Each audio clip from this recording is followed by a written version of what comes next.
এ একটি কাজ 15 দিনে শেষ করতে পারে। এ 3 দিন কাজ করার পর চলে যায়। সেই বাকি কাজটা 12 দিনে বি শেষ করে।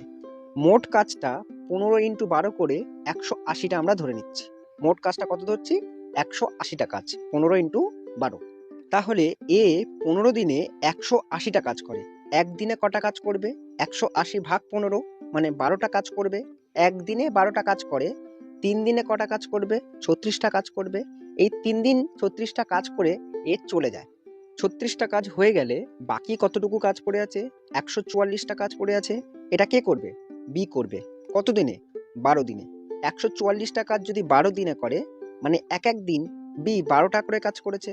144 ভাগ 12 সেই 12 হচ্ছে। এটা কি পেলাম? এটা পেলাম বি এর ক্ষমতা। বি একদিনে 12টা করে কাজ করতে পারে। বি যদি একদিনে 12টা কাজ করতে পারে তাহলে টোটাল কাজটা 180টা কাজ করতে কত সময় লাগাবে? 180 ভাগ 12 15 মানে বি টোটাল কাজটা একা যদি করতো 15 দিন সময় লাগাতো সেটা শেষ করতে। অঙ্কটা ভালো লাগলে লাইক করে দিও, আর এরকম আরো ভিডিও পেতে আমাকে ফলো বা সাবস্ক্রাইব করে রাখতে পারো।